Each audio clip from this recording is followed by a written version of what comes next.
Sandy Hein, welcome to the Principal Podcast. Thank you. I'm happy to be here. Thanks a lot for joining us. Really excited to have this conversation. For all the listeners, Sandy Hein is a member of the Black Swan Group. She is an experienced hostage negotiator. She actually spent 23 years in law enforcement. So she's got a really, really unique background for this stuff. And she works alongside some of the best hostage negotiators like Chris Voss. So, Sandy, please feel free to introduce anything that you think I might have missed. You did a pretty good job, actually. So I do work with Chris Voss, Derek Gaunt, Brandon Voss at the Black Swan Group. We are a big family there, and all of us, with the exception of Brandon, have a background as hostage negotiators, which is kind of our interesting shtick, I guess you could say. Brandon is the one who kind of keeps us all centered because Brandon is the one with the business background. So he comes in and says, okay, I get the law enforcement, but come this way so we can talk to business people. So it really is a great combination of people that I work with. Yeah, it seems like you've got between, the five or six of you that you just mentioned, it seems like you've got a really unique perspective as to how to approach negotiation. Because, when people think about hostage negotiation, they think it's only relevant for certain types of people, obviously, because of what we've labeled it. But negotiation is such a broad skill that applies to like salespeople, anybody in business. I mean, a parent negotiating with their kid, right? Like it's a skill that everybody needs to sharpen. Absolutely. And we do get that from people sometimes. Why do you think you can come in here as having been a hostage negotiator and tell me how to do a business negotiation? Well, I can tell you because we, as a collective in the United States, have a 93% closure rate as hostage negotiators. Some of the best people in business are around 30 to 40%, and that's the best people in the business. And Mhm. the reason is because they're not using the human nature skills that we use. So every skill that we use speaks to human nature and the human nature response. And so if we can do that to a 93% closure rate, meaning 93% of the time we get the person on the inside to do exactly what we want. If you're using these skills in business, then your success rate is going to go up. And we've seen that everywhere. People that we've coached, that we've trained, come back and tell us how things have improved for them since they started using our skills.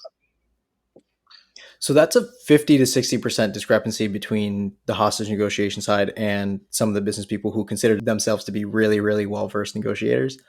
Um, Yeah. would you attribute that to just a lack of an understanding of human nature and some of the skills that you just referenced? Or would you say that it's because the stakes are kind of different?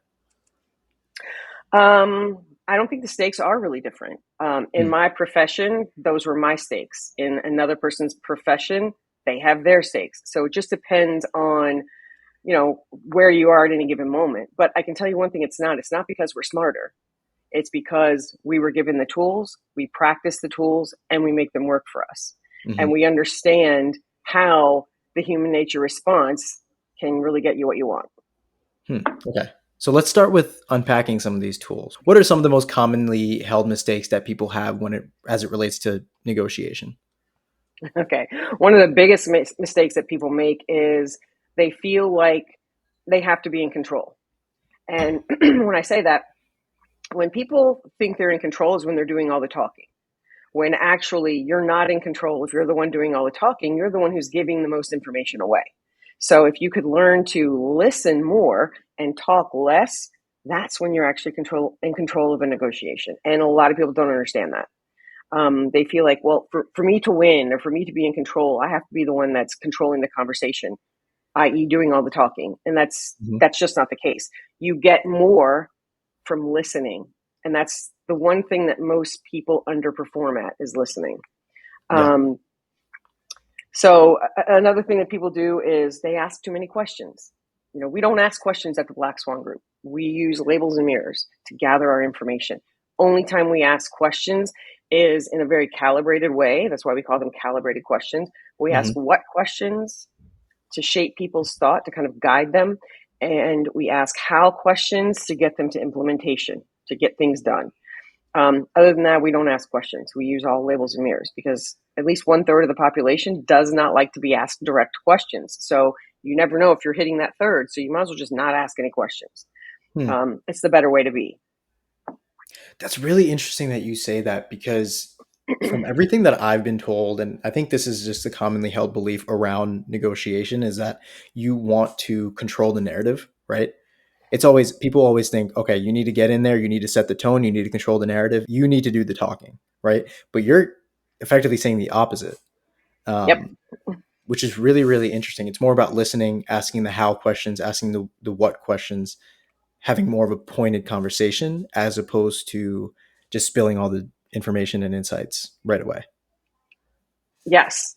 And some people think, well, I have to have the other side go first because that way I get all their information. Well, that's fine. But if it doesn't happen that way, you know, and you want it to go that way and it doesn't happen that way, you're scrambling your brain right from the start. So we like to say sequencing is important when you're using our skills.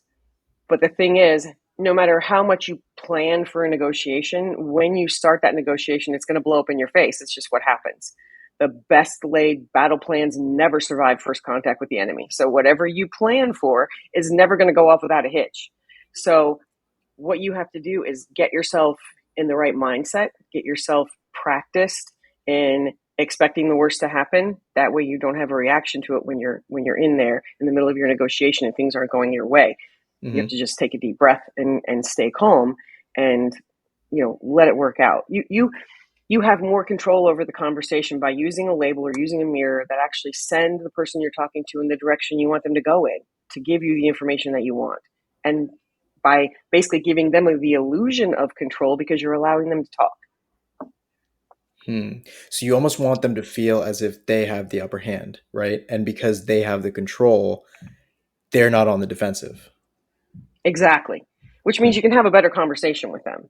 The, Yeah. the thing about some of our content is people say, oh, well, you use the skills to manipulate people. Well, no, that's not exactly what it is. Um, there's just a little bit of difference between manipulation and influence, and that's whatever your intent is. Our intent as negotiators is to get that trust-based influence. And when you have a trust-based influence over someone, you can actually kind of guide them to where you'll both be happy with the outcome. The way we look at it is, how do we prosper together in a negotiation? That's the best outcome. A lot of people are so focused on winning and making the other side lose Hmm. that they get carried away with that and they miss the whole focus of what they should be doing. So, it's better if you look at whatever negotiation you're in, the person you're negotiating with isn't your adversary. The situation that you're both dealing with is the adversary. You should be a team because that's how you're going to get the best outcome. Hmm. Hmm. And how can you convey that point of you needing to be a team in order to achieve the best outcome rather than you being at odds with one another, right? Rather than you being perceived as being on both sides of the spectrum, how can you convey that Right. you're actually a team and you're just trying to come to the best mutually agreeable outcome? What you're trying to do is build rapport. Rapport is really important. Hmm. People are 6 times more likely to make a deal with you if they like you. If they don't like you, they're less likely to make a deal with you. So Hmm. you're trying to, number one, be likable. And number two, you're trying to make them feel like the most important in the world, because showing deference to the other side Hmm. is one of the main things that you need to do. You need to seek to understand them and their motivations and where they're coming from before you try to make them understand you. And that is key, because bottom line, everybody in the world wants to feel heard and they want to feel understood. And by using our skills, that's what you're doing. You're helping them feel heard.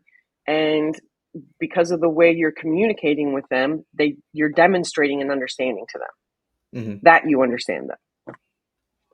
So let's say you're in a situation where you have to negotiate with somebody who doesn't know you at all, right? So there's no preconceived notions on either side. There's no previous existing relationship. How do you build rapport? You build rapport by making it all about them. When you go into any conversation, if you start talking about yourself or pitching the gain or the value that you have right away, Hmm. the person on the other side is not going to be ready to hear what you have to say. And that's another mistake that people make. They pitch gain and they pitch their own value. They give their value proposition and don't understand why the other side is pushing back on that or not able to hear it. It's because in every negotiation, there are fears. And fear is that single biggest driver of human behavior and decision making. So unless you address the fears that the other side comes in with, they can't hear what you're saying because they're hanging on to that fear. Hmm. So, we have a few different skills that we can use to do that. And one of the best ones, it's probably our most underrated skill, honestly, is the accusation audit. So with an accusation audit, you are preemptively labeling the negative. In other words, when you go into any conversation or negotiation, you're thinking about what are the negative things that the other side could be thinking about me or my company or what I'm trying to do here, and you put them out there up front. You go in and you say, you know what, you may think this is a money grab. You may feel like we're trying to push you into something you don't want to do.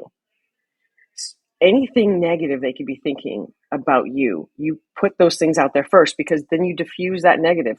And when you don't have to explain it. In fact, if you're explaining, you're losing. That's what Ronald Reagan says. So if you go in and you just want to mitigate that negative, you put the negative out there, you demonstrate, look, I know you're thinking this negative thing and this negative thing and this negative thing, and you don't have to explain anything about it. You just have to demonstrate that that's what they're thinking, and it mitigates it right out of their mind. It diffuses it. So therefore, you've cleared away the negatives. So now anything you say, their mind is open to hearing it because they're not holding on to those negatives that they came into the conversation with. Then they can hear what you have to say because they're not preoccupied with anything negative they may be thinking about you. That's interesting because going into it, you might think that their upper hand is that they kind of had their guard up a little bit, right? Like if you're trying to sell somebody something and you point out the flaw immediately, like you said, that really diffuses that tension and that really takes away their upper hand because they're like, oh, this person is being really upfront with me. Yes. So essentially, it takes permission and authority away from them to use whatever those negative thoughts are against you later in the conversation. Hmm. So, but I will tell you, people are afraid of this skill because what you're doing is you're shining a big old spotlight on yourself and talking about all the things that are negative that they may be thinking about you. And people have the mistaken feeling that by saying that you're introducing it, but you can't introduce a negative. It's either there or it's not. Hmm. If the negative is there, then you're diffusing it. If the negative isn't there, they're going to look at you and kind of say, no, I wasn't thinking that. And they're not going to hold on to it. So you cannot introduce a negative that's not already there, but you can diffuse it if they are harboring it. So, it's a thing. It's funny because it's one of the skills that we coach the most because it has the biggest impact, but it's also the one that people are the most afraid to use. Right. And so if I'm following correctly, it seems like you're saying that there's obvious negatives and then there's non-obvious negatives that you can be trying to create just to control the narrative, Mm-hmm. just for that sole purpose.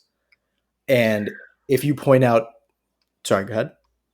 No, I was just going to say, really, you I mean, some of the negatives will be obvious when you go into a conversation with someone. Some of Hmm. the negatives will not be. So what you're doing is, I mean, think back to science class when you were in high school and you had to come up with, during a lab experiment, you had to come up with a hypothesis. And so your hypothesis was what? An educated guess. So when you're going into this conversation, you're making an educated guess about all the negative things they may be thinking about you. And that's what you're putting out there. So if you have one wrong, it doesn't matter because if they're not already harboring that negative, you're not going to introduce it to them. So they don't have to let go of that one because they never felt it. They're just kind of going to go, no, I wasn't really thinking that. They're not going to soak it in though. So, that fear is what keeps people from doing this. And when they don't mitigate that negative, they don't understand why they're getting pushback. And it's because they didn't diffuse that thought from the very beginning. Got it. So what's the next step after the accusation audit? You want to summarize.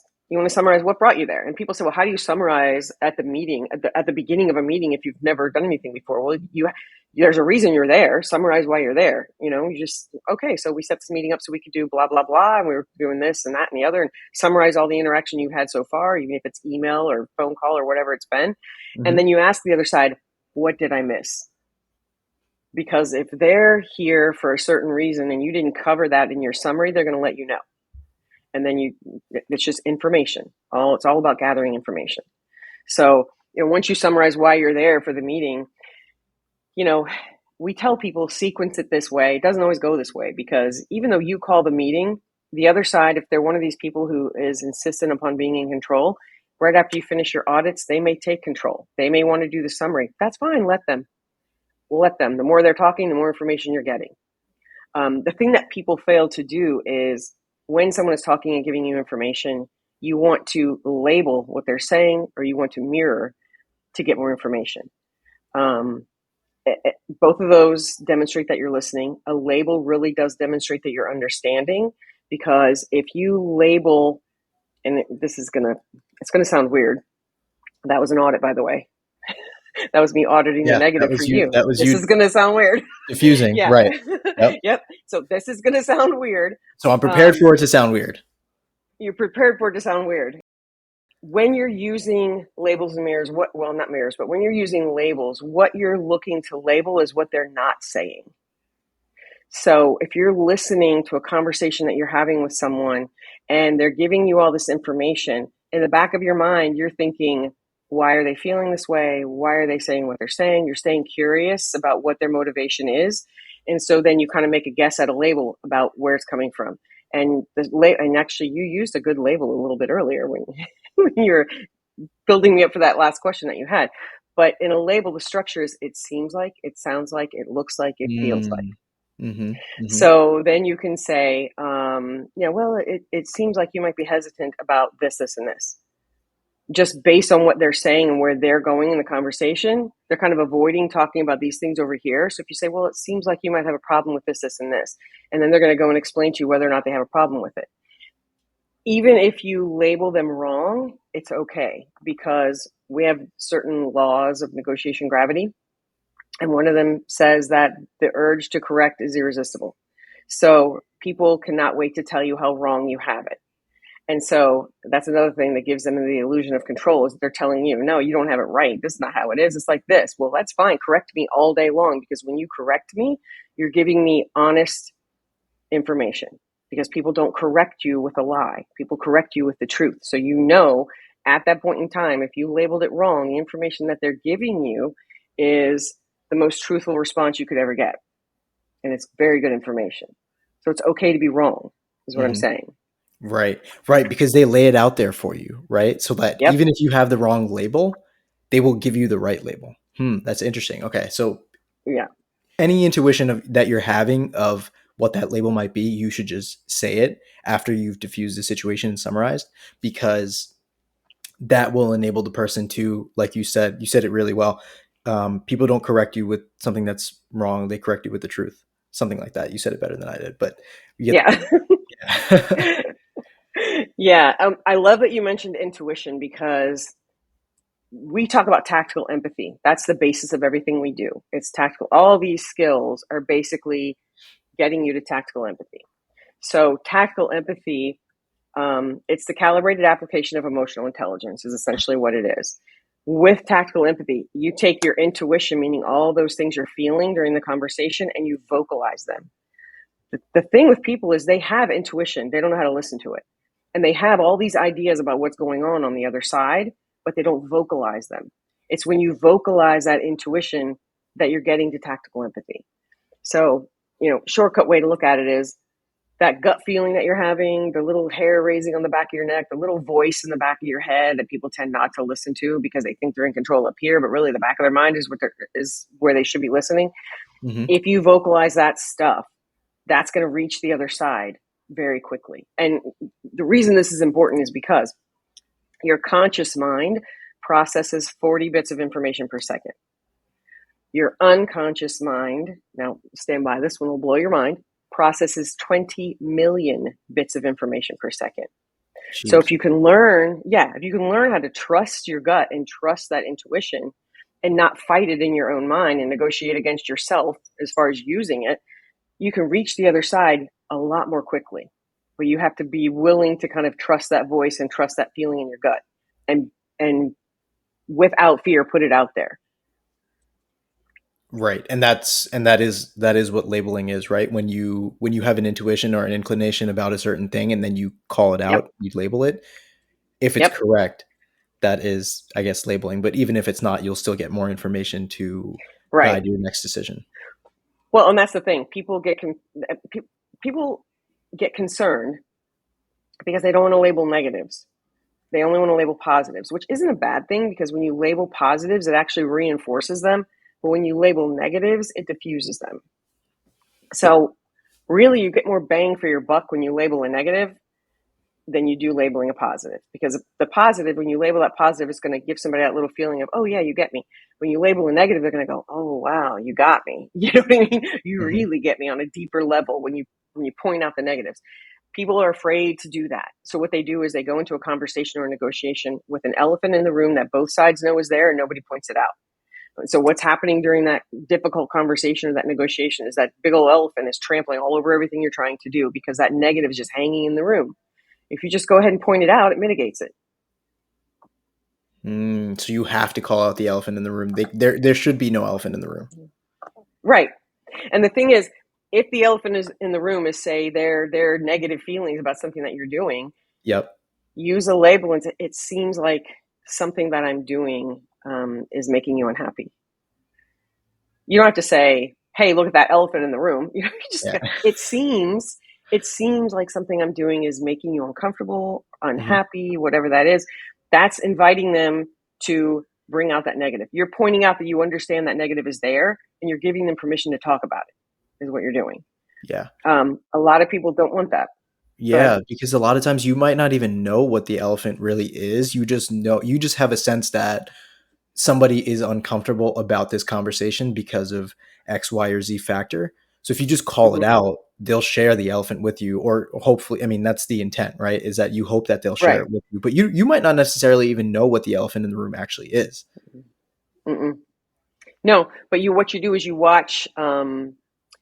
You Troy likes to say you gather information with your eyes, and that's what you do. It's easier to do that when you're face to face, but in the world of hostage negotiations, we're never face to face with the person. We're always on the phone. Right. So that's why listening is so important, because you can hear all these little things in the background. You can hear a sigh, you can hear a dog bark, you can hear a baby cry, you can hear the doorbell ring, you can hear a lot of stuff in the background that you can use to kind of picture what this person's world is looking like at the moment. And that's what you're listening for. You're listening for their narrative. Their life narrative is what you're listening for at the highest level. That's what we call empathetic listening. And that is exhausting. So, in the middle of a hostage or crisis negotiation, you're listening at that level for a long number of hours sometimes.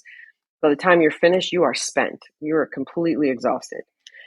Most people are only listening on level 1 or 2 out of 5. They listen to get the gist of what the other side is saying, or they listen for rebuttals, which is where a lot of people live. I'm listening to you so that I can address what you're saying right away, instead of listening for where it's coming from or why you're feeling that way, which is the next level up. So if you can get past always thinking someone's talking to you so you can give them a response or fix a problem for them, and just listen to what they're saying and figure out where it's coming from and why they're saying it, it'll save you a lot of time in the long run for that conversation, because some people just want to talk to you. They don't want you to solve their problems. They just want somebody to listen. And you don't know that if you're only listening on that rebuttal level where you're only trying to figure out what you need to say back to them to fix their issue. That's a really interesting point that you just brought up when you said that some people don't want you to listen to solve their issue. Um, a couple episodes ago, I had a psychologist, Dr. Susan Hannon, on, and Mm-hmm. she talked about some research that she did around 2 strategies that we have for emotional regulation. And one of those is that people just want validation. They just want you to listen to what they're saying. They don't want you to provide the silver lining. And of course, then the other is providing that silver lining. So that just reminded me of something that she said. But you also talked about these levels of listening, levels Mm-hmm. 1 through 5. Can we unpack that a little bit? Yeah. So when you're at level 1, we call it intermittent listening, meaning that you're only listening until you get the gist of what someone is saying. Then you're back to looking at your phone or whatever else you're doing, and not paying attention to them. You just you want to be able to say to them, "Oh yeah, I'm listening. I hear you because I know what you're talking about." But I'm not involved in what you're saying, so I'm not really listening. I'm just getting the gist of it. Then that second level is listening for rebuttals.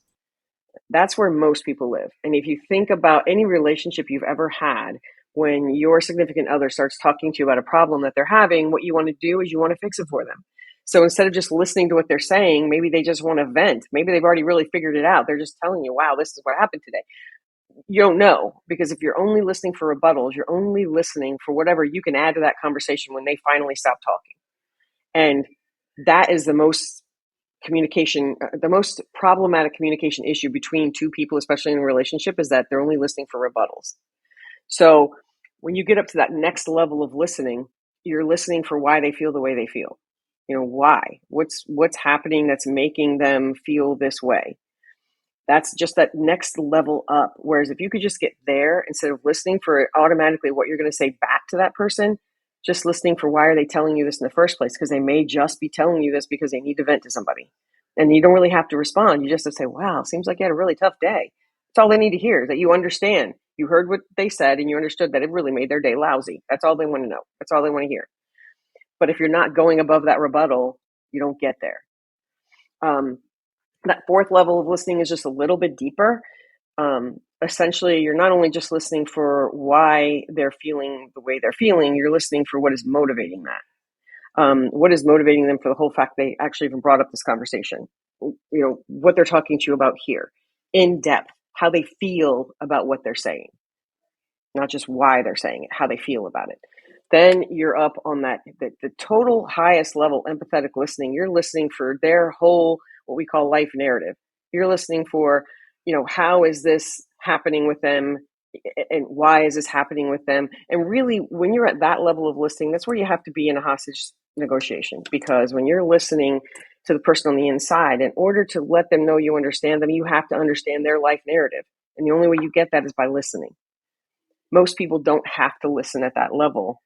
And if you try to stay at that level all the time, you'll be exhausted. You won't want to interact with anybody because it does wear you out. So if you can stay around level 3, level 4, if you need to be, you're good. But if you're in the middle of a serious situation or a serious negotiation, you should be way up here listening for their entire life narrative. Why do they even think the way they do? How does this fit into their world? What does their world look like? That was fascinating for me. First of all, I have to admit, the entire time that you were explaining the tiers of listening, I was ready to tell you that I hang out between levels 2 and 3. And that's exactly, like, that makes complete sense, right? Because I was listening, I was listening for a rebuttal, or I was listening for a chance to think about how I could transition this conversation to the next topic, right? But like, that's Right, exactly what you were saying. Like, most people only have those shallow levels 1 through 3 of listening, because yep, levels 4 and as you get to the top of the totem pole, become so exhausting. You can't sustain those levels of listening for long periods of time. So you kind of have to reserve them for the right. most involved conversations, if you will. Right. As long as you're aware of if you're aware of those levels of listening and you're aware, like you just became now self-aware of where you were on that scale by me talking to you about it. And you were just thinking about, yeah, okay, I'm running this podcast. I got to figure out where we're going to go after this. And yeah, I get that. And the thing is with rebuttal listening, you're listening how it fits into your world and your narrative. You're not listening for them. Yeah. So it's when you Yep. get to that third level, you're listening more for them than for yourself. And that's what most people need. They need you to listen for them, not for how it affects you or how you feel about it. That's so true, because I am a silver lining guy, right? Like, through and through. Whenever somebody's venting to me, I am listening to provide a silver lining, because that's what I would want. But that doesn't mean that's what that person wants. So that's a really, really important distinction, and I'm glad we clarified that point. Um, Sandy, what are some of the best questions that you can ask to understand the fifth level of listening, to understand somebody's situation and how they arrived at where they are? It's not really about asking questions. We don't believe in asking questions because questions make people feel like they're being interrogated. So what we do instead is we use a label or a mirror with an upward inflection. That implies we want more information without us using one of those question buzzwords. So basically, what I'm going to put an upward inflection on is what information I'm receiving from you, because a label is that verbal observation of what's happening on the other side. And then when I want more information about that, it'll it'll come across better for them, for you to send them in that right direction by doing an upward inflecting label. Oh, it seems like you may have an idea where we're supposed to go with this. That's that label. Yep. Yeah. Hmm. So if you avoid peppering those direct questions in there, people are going to be more willing to talk to you because they don't feel interrogated. And it's funny because we do an exercise in the events that we go to. We do an exercise called the passions exercise. So we have people, pair up And we basically say, you can ask someone two questions. What are you passionate about? And what about that makes you passionate? And then from then on, you can only use labels and mirrors. And you try to see how far you can push them off the X. So if they like ice skating, you're going to see how far you can push them off of ice skating. And how you do that is you think about what they're not saying. You know, what brought them to ice skating? How did they get to ice skating? Was it a family thing that they did? Does that mean they enjoy family time? And you label those things. It seems like ice skating was an important event for you and your family. Mm-hmm. And then you're off the ice skating X. You're way over here with family now. And you're getting more in-depth information about them. And they're just like, oh, yeah, because people love to talk about themselves. So if you can give them a nice label and a nice segue to give you more information, they'll go there. So that's how we get information. Got it. Okay. So if I'm following correctly, labeling is effectively just a segue into the next conversation in order to get somebody to tell you more about their experience, tell you more about how they're feeling in that moment.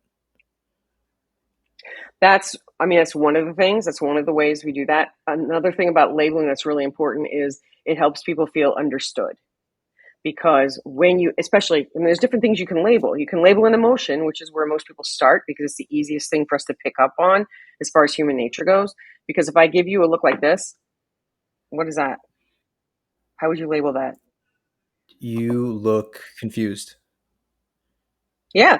So, and you can say, if you're watching somebody and you're gathering that information with your eyes and you see somebody kind of go, oh, it seems like something I just said made you upset. You label the dynamic that you're seeing. You label the emotion that you're seeing. You label the circumstances. It seems like the fact that you went to the dry cleaners and they were closed really did not set your day off right. That's just a circumstance. And you label it. And then they're going to go on about that. Absolutely right. I had to have that jacket for dry cleaning and they're going to go off and you're going to say, okay, whatever they give you next, you're going to label next. You have to remain a blank slate, which is another thing with the levels of listening. If you have to kind of maintain that blank slate and put yourself all in for the other side. And no matter what they're saying or doing, they're right and you're wrong. And this is the part that people definitely have a problem with. When you're dealing with someone, no matter what they're saying, you want them to feel like they are right, they are right, they are right. If there's a problem happening in the relationship or the conversation, you fall on the sword and take the blame. Because that's going to keep the other person in a nice positive state where they're going to keep talking to you.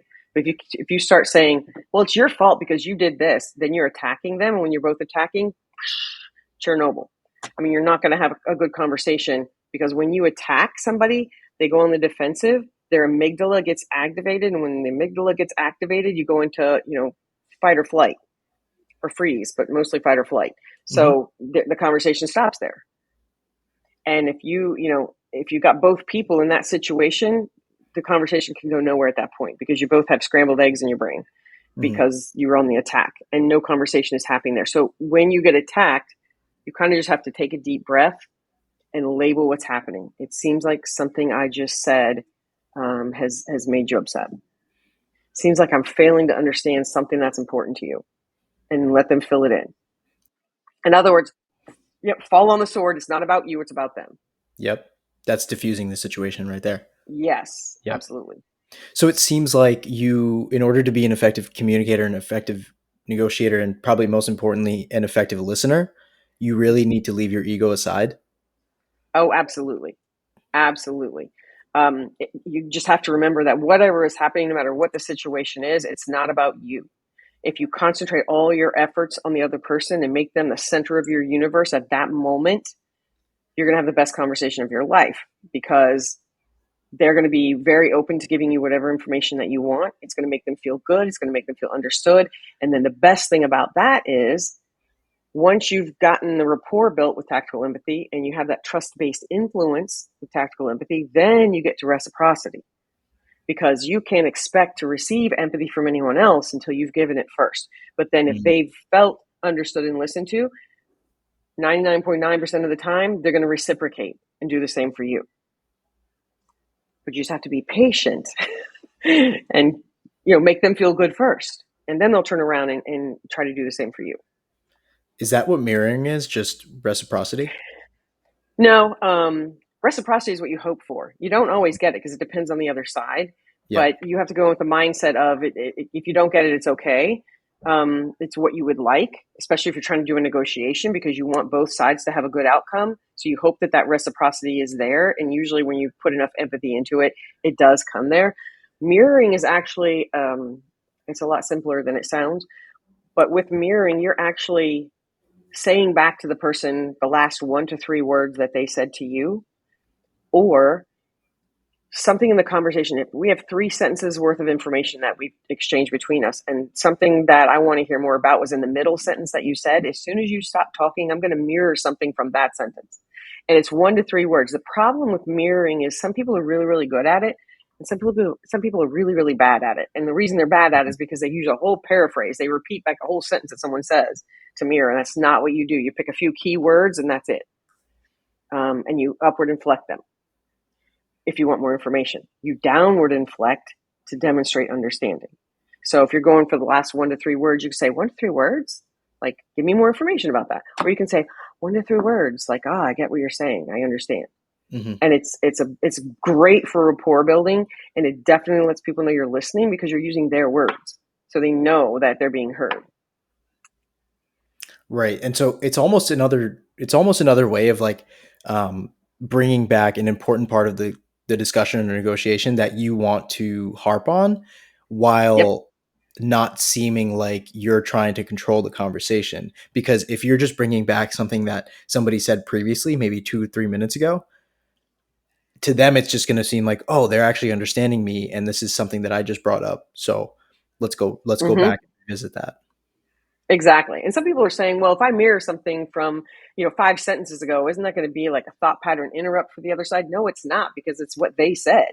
All you're doing is mirroring something that they already said. So they're prepared to go there because they already said it. So you're just leading them in that direction. Mirroring is also really good if you're dealing with an assertive person who really, really likes to talk and you're getting a Mhm. lot of information, but it's not what you want. You wait until they take a breath, because everyone has to breathe at some point, and then you just throw a quick mirror in there and you can send them the direction you want them to go in and let them keep talking that way for a while. Because sometimes people will, when you've given them the illusion of control and they feel like to keep it, they need to keep talking, but they're not giving you what you want. You want something from a different area. You wait till they take a breath and then you mirror them in that direction. And then you can start gathering the information that you really want. So it's a great way actually for you to control the conversation, giving the other side the illusion that they're actually controlling it because they're doing all the talking. It seems to me like body language and tone of voice, and you keep mentioning negative inflection and positive inflection. It seems Mm-hmm. like these things play such a critical role in having an effective conversation and an effective negotiation. What kind of obstacles do negotiations over the phone or via a Zoom call or something that's not in person? What kind of obstacles does those present towards having this skill set? It's not so much obstacles as it is something that you need to get used to. Hmm. Because for me, over the phone is not a big deal. I'm attuned to listening over the phone because that's what I did as a police officer. So actually doing these things over Zoom when someone is on camera, or doing these things face to face, gives you a leg up because you can see more. You can gather more information when you can actually see that person. It's better over the phone than it is digital. These days, people love their email, they love their chats, they love their texts. They don't like to do voice to voice. At minimum, in order for you to have the effect on the other side that you're trying to have, you need to go voice to voice, because your tone of voice is the most important thing in your conversation. Because, first of all, it's the first thing someone notices about you. So it could turn them off or on right away. And it also can dial someone up and dial someone back. So if I were to come at you yelling right now, you would, first of all, you'd be a little shocked because you kind of say, what the hell is happening here? But your brain would scramble a little bit and you'd be wondering, what the heck is happening? So what happens is I just scrambled up your brain because I yelled at you, which means you can't hear anything I say right now because your amygdala has been activated. And I can't reach that logical part of your brain, which is that prefrontal cortex, which is where all the logic happens. If I fire up your amygdala, that doesn't work. So if I come at you with a nice, what we call accommodating tone of voice, when you're like, hi, how you doing? That's where we've been the whole time we've been talking. Hmm. If in the middle of a conversation, you want somebody to pay close attention to something that you're about to say, you're going to go into what Chris calls the late night FM DJ voice. This is Something that he's perfected. Yes, and he's amazing at it. And the problem is he has a certain tone of voice that allows him to do it a certain way. And when he does it, his voice actually comes across a little bit whispery.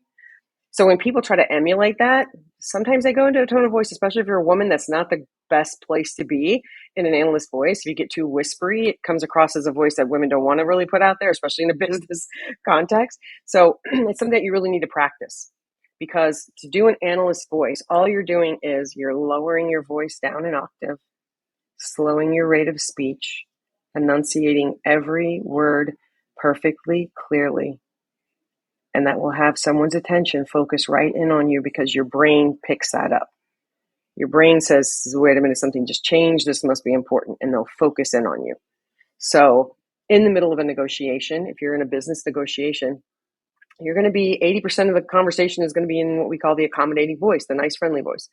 When you get to your pitch or your ask, that's when you're going to lower that octave, slow your rate of speech down, and that's when you're going to say all the important stuff. And the fact that your voice changed has people kind of honing in on what you're saying, because that change happened and they recognize it. They don't realize they recognize it. They just know, wait a minute, something's different. And so they're going to focus in on you. And that's how you get their full attention. So you can dial someone up, you can dial someone down with your tone of voice.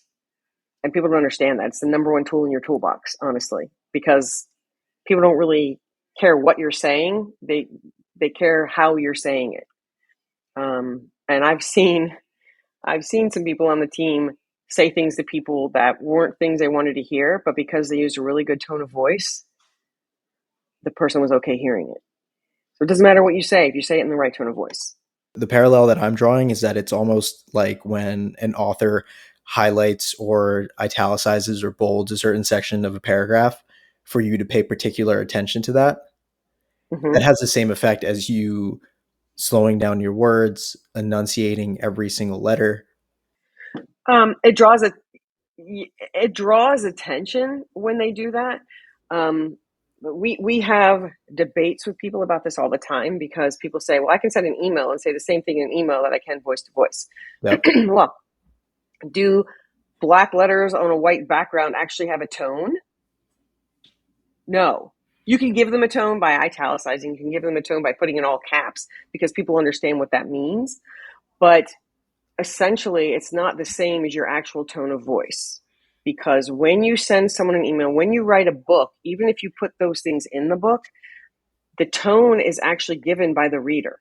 So whoever's reading that communication is the one who's going to assign tone to it. So if they're in a bad mood when they're reading it, even if they're seeing the italics, even if they're seeing the bold, they're going to have a different take on it than if they were in a positive mood when they read it. So the person who's reading whatever you're sending them is the one that's going to assign tone to it.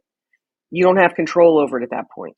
You only have control over it if you're voice to voice, because you can control how they receive it when you're putting it out there with your voice. Got it. So it's even more powerful than when an author is italicizing or bolding, right? Because Yeah, you can't control the voice that's in somebody's head right. when you're just reading something. Which is why we Interesting. tell people all the time, push people to a voice to voice. Yep. It's more important for them to be able to hear your voice than it is for you to get a message across in written form. So, I mean, our skills are effective in an email. They're not as effective as they could be if you're voice to voice.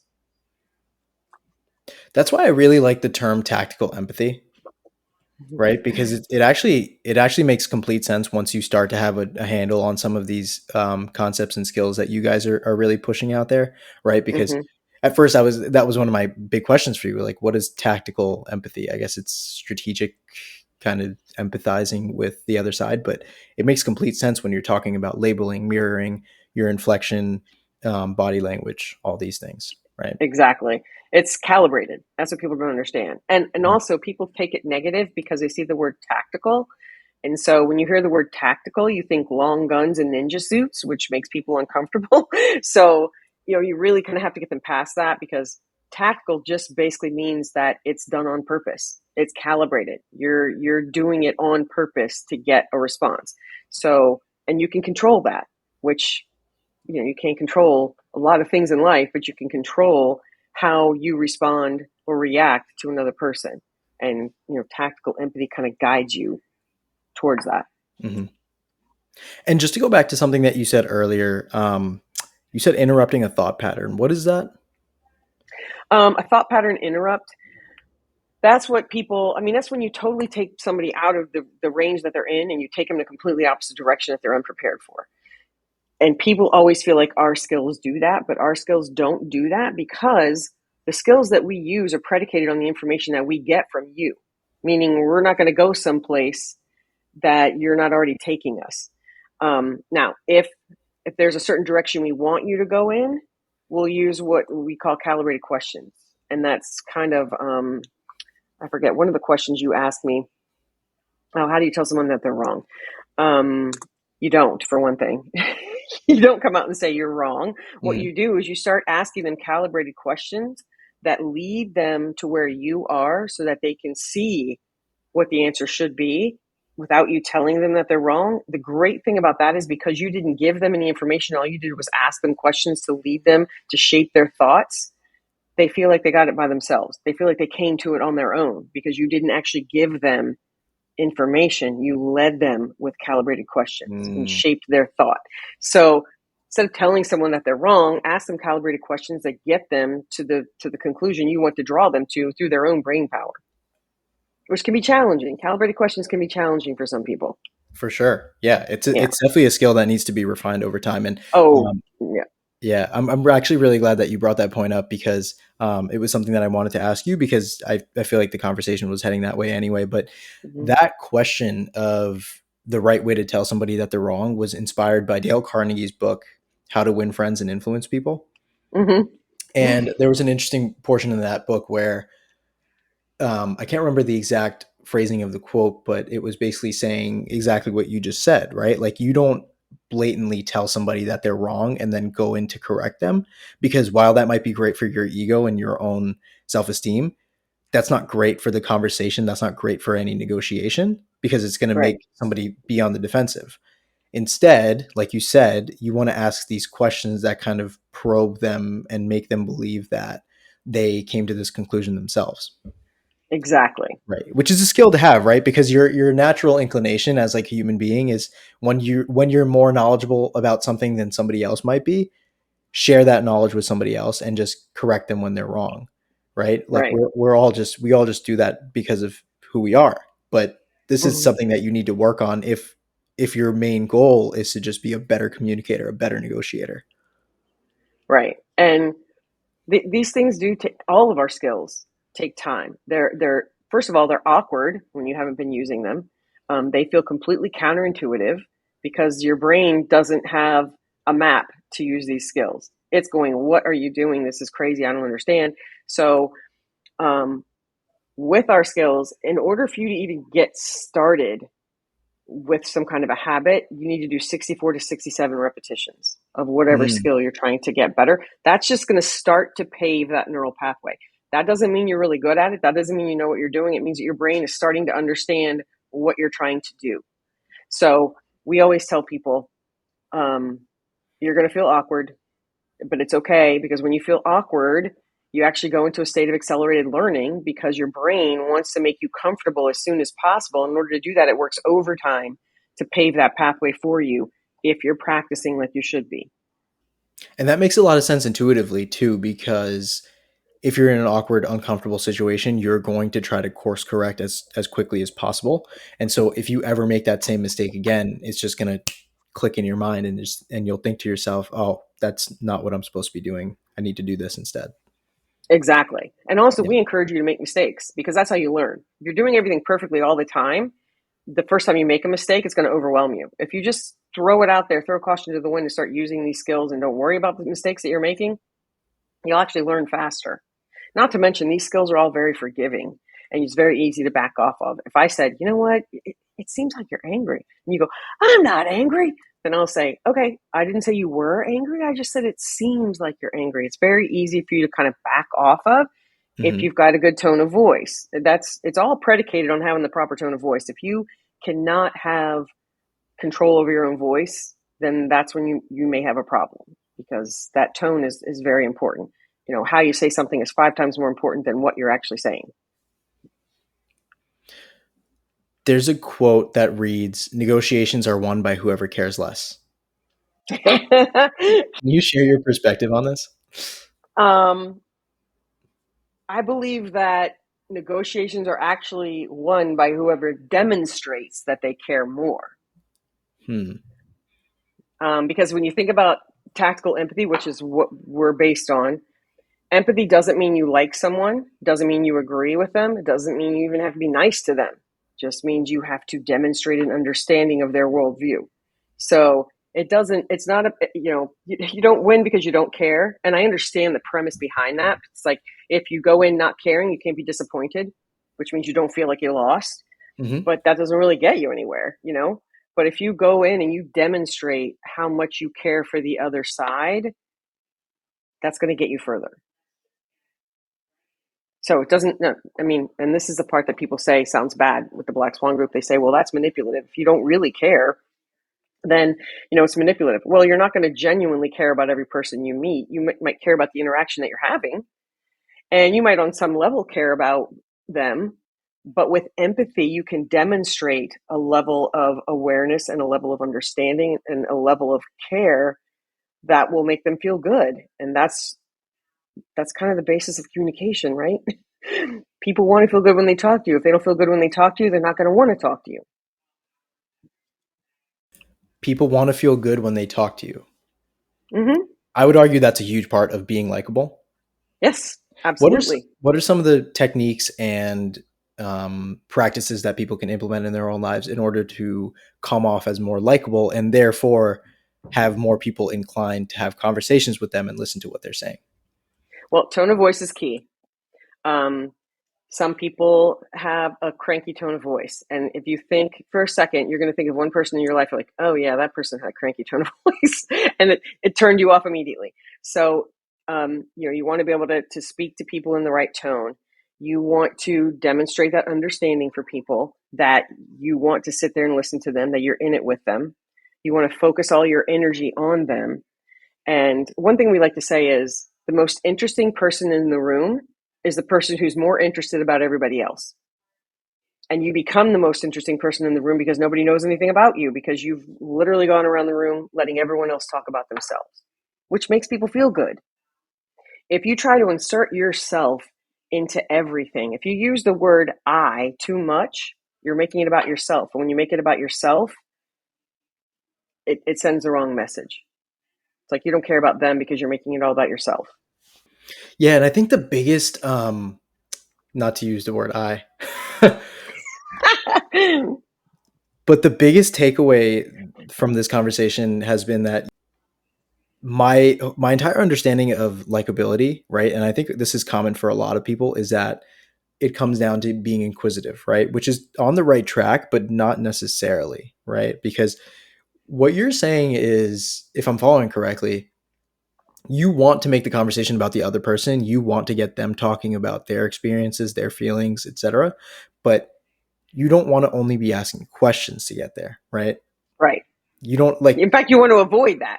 In right. fact, Right. You just want to lead the you want to guide the conversation in a way where they feel inclined to unpack things on their own rather than feeling like you're kind of prying. right, right.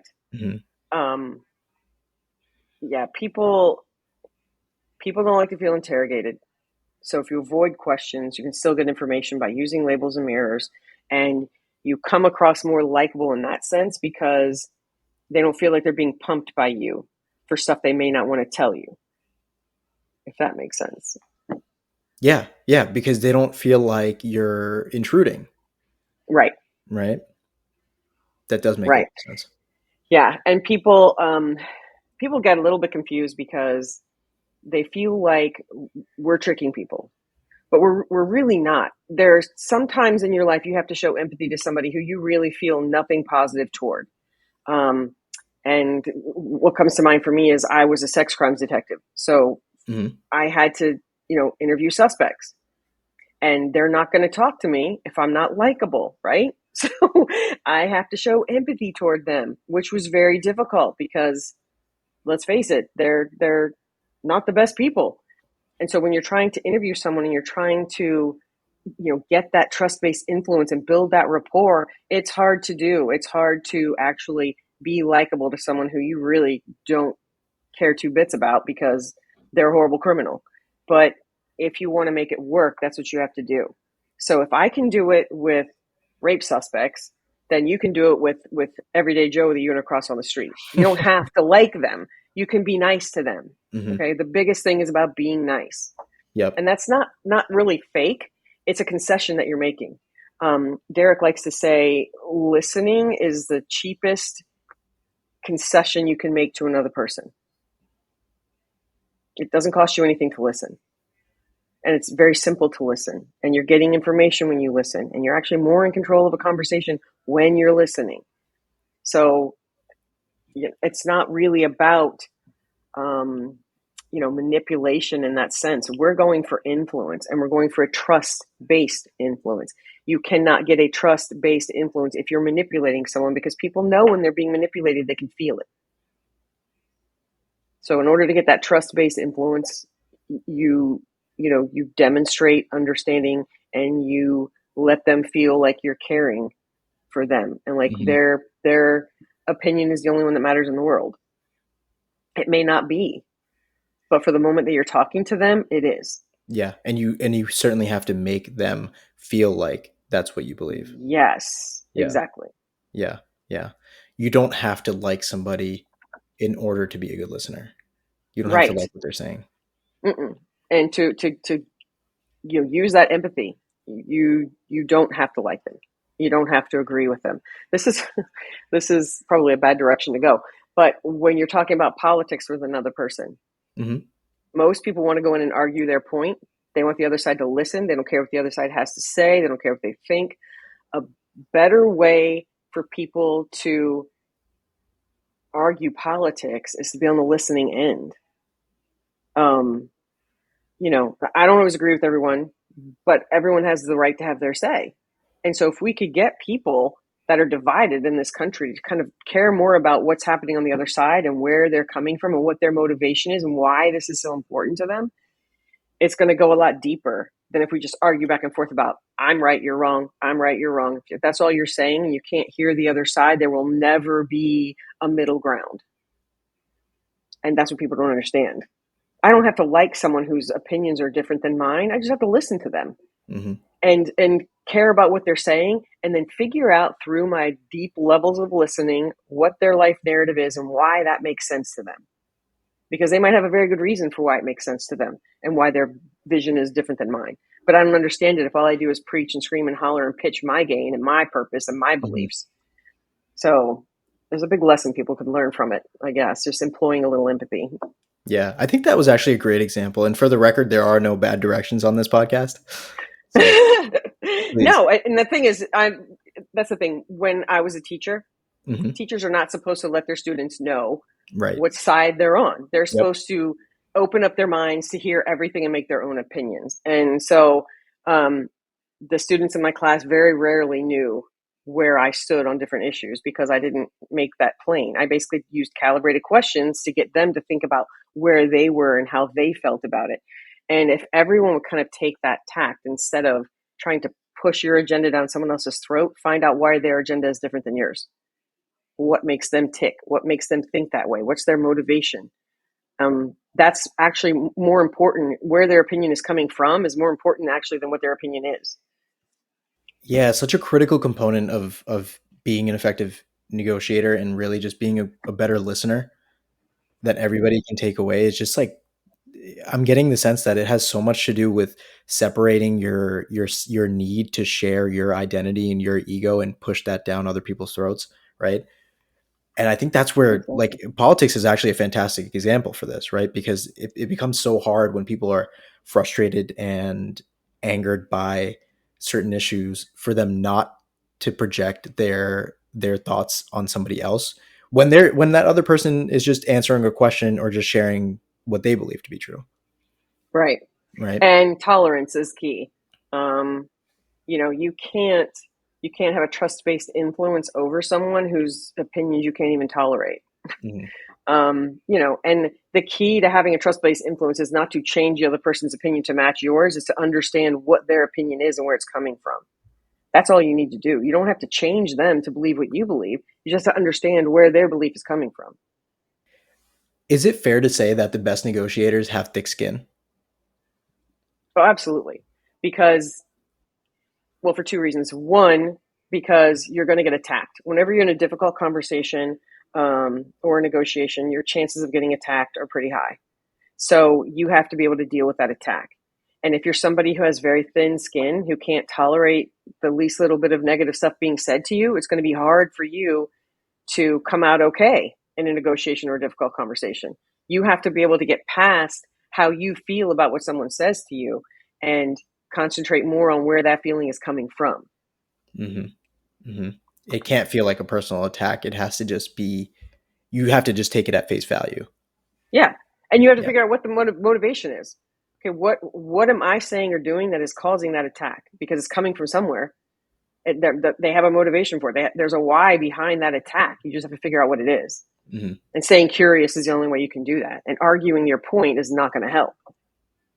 Yeah. Which becomes very difficult to do when it's somebody that you're really close to, that you care about, that like that knows you on a personal level, right? And I think that's where people Mm-hmm. get tripped up with this stuff. It becomes so difficult to separate your identity and ego from the conversation that you're having, and to not feel attacked too. Oh So yeah, I think absolutely. that's the tricky part of, and kind of teetering that that fine line. Well, I can tell you that at the Black Swan Group, we're not all good at it 100% of the time either. There Hmm. are times when I go out and I completely lose my mind, and somebody does something to me, and I'm like, "Hey, knock it off!" And I because it's just it's a human nature response. You can't be perfect all the time, and if you Hmm. expect that from yourself, you're going to let yourself down. You have to know that um, you should be thinking more about the other side, but you're also a human being. You want to be heard and understood, also. So you kind of have to regulate that a little bit. And there has to be people in your life that you can call and vent to. So, I mean, at the Black Swan Group, that's kind of what we do for each other. Derek and I have worked together for 20 some years. We've been together for a long time because we came from the same police department. He was my team commander. He's one person I can call up and say, Derek, blah, blah, blah. And I can just word vomit all over him. And he's like, okay, okay. He lets me be the person who's being understood and heard at that point. And then there are other times where he'll call me up and do the same thing. So you have to have those people in your life where you cannot be perfect with, where you can say, oh my gosh, this is making me so mad. And you can vent. And that's part of actually having a good mindset is before you go into a conversation that's going to be difficult or a negotiation, you vent on people around you who can hear it to get it all off your chest before you go in there and have to hold on to it. So That seems like a good way to get that frustration out before the fact, so that you don't let that spill over into that important negotiation. absolutely, Yeah. absolutely. Sandy, why is it especially important for women to learn how to negotiate? I think it's weird because I don't necessarily think it's important for them to learn how to negotiate. I think that women are naturally more empathetic because it's just the way it's been through history. We were the weaker sex. I mean, I'm just being honest. Don't nobody send hate mail, but women were the weaker sex. I mean, we were in caveman times. We were the ones taking care of stuff, and the guys were out hunting because we are biologically less strong in most cases. I'm not saying that's 100% of the time. I'm just saying we were considered the weaker sex. So in order for us to get anything that we wanted, to have anything that we wanted, we had to use empathy. So women have been naturally using empathy basically throughout time.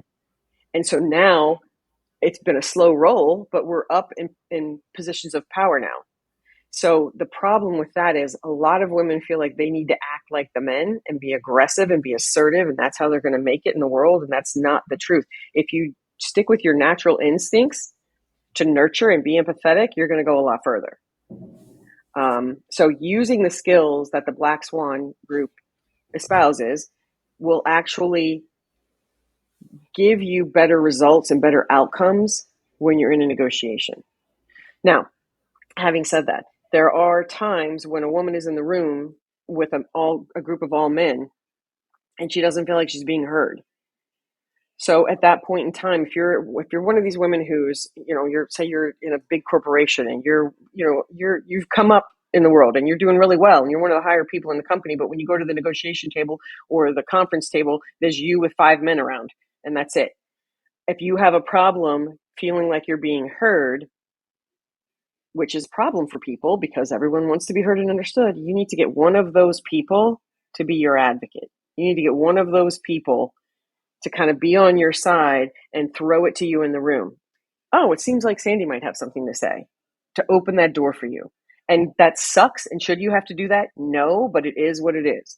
The thing that kind of bothers me is that women say, well, I shouldn't have to do that. Well, you're right. In a perfect world, you shouldn't have to do that. But the problem is, this is where we are right now. So are you going to complain about it, or are you going to do what works? That's your choice, really. You can complain about it not being equal and not being fair. You can go out and say, okay, this is how I can make it equal and fair, and do what you need to do.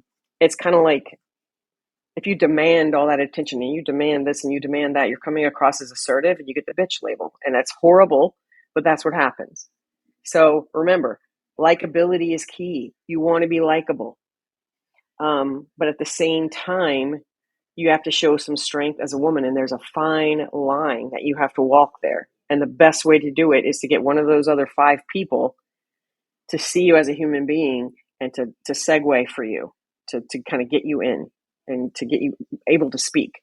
And then once everybody at the table realizes that you have things to offer and you have things to say, and you're not going to come across as assertive and try to take over, then they'll listen to you. And it's an arduous process, and it's a pain in the butt. And it does make women upset to feel like they have to do that. But we've come a long way. And if we get up top and start screaming and hollering and pounding on our chest and screaming, I am a woman, hear me roar, that's not going to get us anywhere. Yep. That's the unfortunate reality. And then there's, like you alluded to, there's 2 types of people, right? Either you can play the victim, or you can take it for what it is and just make the best of the circumstance. Yeah. Take what you've got and work with it. That's, Yep. talk about, being a woman in law enforcement. I started back 1989. Yep. There were less women in law enforcement. And it was a hard road for the first 5 or 6 years. I'm not going to lie, because there were a lot less women. But if you look at law enforcement these days, there are a lot more women involved. And it's not just a man's world anymore, especially because before, everybody saw police officers. You have to be strong. You have to be ready to fight. Well, no, that's really not the best way to be. The best way to be is be somebody who can talk, who can listen, who can communicate really, really well. And then you don't have to go to blows physically so much if you can use your voice to handle things. So that's where women kind of have the upper hand. And that's where they do really well in law enforcement. So it's all in how you look at it. It's all in where you want to be and whether or not you want to pave your own road, or you want people to pave that road for you because you shouldn't have to pave it. It's your choice. Bottom line being, everybody wants to be heard. Everyone wants to feel like they're being listened to. Yes. Yep. And, sometimes the way you do that is through tactical empathy and looking for that reciprocity, especially if you're a woman. Put empathy out there first, and then it will be reciprocated. But if you just demand what you want and you don't use empathy to get there, you're not going to have that reciprocity. And people aren't going to feel like they owe you anything. So, it's what you're left with. When life gives you lemons. So, okay. I'm a very assertive person. I don't know if you can tell that or not, but I'm a naturally assertive personality. No way. I am totally. So when you say that, my first inclination is the answer that you want, which is make lemonade. My answer to that is, people give you lemons. If they don't like what you have to say, you chuck them at them.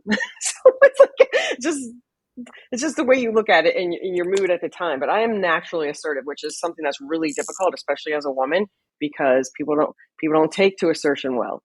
And we say all the time, being assertive is pretty much always counterproductive if you're doing it in an assertive tone of voice. But you can be as assertive as you want to be if your tone of voice is correct. Mm-hmm. And that's what people don't get. People think, well, I can't be assertive. If I'm using empathy, it means I can't be assertive. No, absolutely not. Sometimes you have to be assertive. You just have to do it with the right techniques and with the right tone of voice. We're not saying never be assertive, because sometimes you do have to be. Yeah. Of all the tools that we've learned today, Sandy, I think that the tone of voice is really the most key and critical and powerful thing, right? Because like you just said, like, your assertiveness can be perceived so differently depending Mm-hmm. on how you communicate that assertiveness. Right. Yeah. So I'll share a little story about that. Um, when my husband and I, years ago, we were buying a house, and it was a house with new construction. And so we would go in there, and my husband would always complain, you're not doing this, you're not doing that. And he would yell at the builder and do all this stuff. And then I would go in there and say, well, you see, this is how it's going to happen, and this is what you're going to do, and this is basically how it's going to have to be. And so then the funny thing was, the builder at the end of all of this came to us and said, um, your husband was like a dog with a bone when it came to like yelling at us about what was happening, but you were the silent one who came up and bit me in the butt, and I didn't even know what was happening. I'm like, exactly. Exactly. I'm going to surprise you with my assertiveness, and you're not even going to know it's being assertive because it's not going to come across that way. So that's the key. If you could provide an example for tactical empathy, I think that would be the best one. Right? Hit Right. someone in the ass without them even knowing it. Exactly. It's like they Yeah. don't see you coming because you're the friendly, nice person, and then all of a sudden they realize, oh, what just happened? But it's not what you should do all the time. It's only when you need to have that bit of assertion in there, because there are times when you need to do it, but people shouldn't feel it like a punch in the face. Yep. They should feel it slipping in like, oh, what just happened? Yeah. Yeah. And that's how it's better taken that way. Because when you're aggressive and you verbally punch somebody in the face, their natural response is going to be, I'm punching you back. Oh, exactly. Yep. Exactly. An attack is usually met by an attack, which is why when someone attacks you, you shouldn't meet them that way, because that's what they expect. And you take them off guard and you kind of thwart the attack when you don't respond the way they expect you to. Sandy, today's conversation has been so insightful. I think people are going to get a ton of value out of this one. I hope so. I hope so. I really do think so. This is like almost a scientific approach that if you follow to the T, you will see results from. And people don't really get that because, a lot of people who help you with negotiations out there will say, you have to do this, this, and this. Well, we say that, but then we also give you the skills to use to get there. And that's the thing that people are missing. People will say, you should do this, this, and this in your negotiation, and you shouldn't ask that, and you shouldn't say that. But the thing is, you don't have steps, you don't have skills to use when you're hearing those people. They're just telling you what not to do. We're telling you, this is what you go out and do. You go out and use a label. You go out and use a calibrated question. Mm-hmm. You go out and use an accusation audit. We're giving you the skills, the tools you need to actually get to tactical empathy, which is where you need to be. But I will say, if you don't mind me sticking in here, No, Black please. Swan, the Black Swan Group does have a YouTube channel. We have so much free content out there; it's crazy. So you can look at the Black Swan YouTube channel, and you can listen to all the videos that talk about all the different skills, and that's really, really helpful. And reading Never Split the Difference, Chris Voss's book, is really helpful too. So there's a lot of ways you can get a lot of free content from us. So it's, we're not out there just saying, okay, we're going to make money with this. We're out there because Chris Voss had kind of an epiphany early on that he wanted people to understand this communication technique. And that's what it is now. It's an overall communication technique. I can't tell you how many coaching clients I've had that come back to me and say, you saved my marriage. And that wasn't even what we were trying to do. We were trying to get them a salary increase, but then low stakes practice is practicing on the people who you love, your kids, your wife, or the barista at the coffee shop. That's how you get good at it. And so in doing that, I've had coaching clients come back and say, yeah, I was doing my low stakes practice, and you know what? You saved my marriage, because it's a communication technique. That's amazing. Mm-hmm. It feels good too. Yeah, I'm sure. I'll definitely link to it in the show notes for sure. But is there a place that people can get connected with you directly? I mean, if they want to reach out for services, they can go through Black Swan. And if they want to get a message to me, they can also go through Black Swan. If there's an info box on our website, blackswanltd.com, and there's an info box. And if you want to get a message to me, you can send it to the info box and they'll forward it to me. Awesome. We will certainly link to Black Swan Group for anybody who wants to dive deeper into this subject. Sandy, thank you so much for your time. This was a ton of fun, and you provided a ton of value today. Awesome. Thank you so much. I enjoyed it.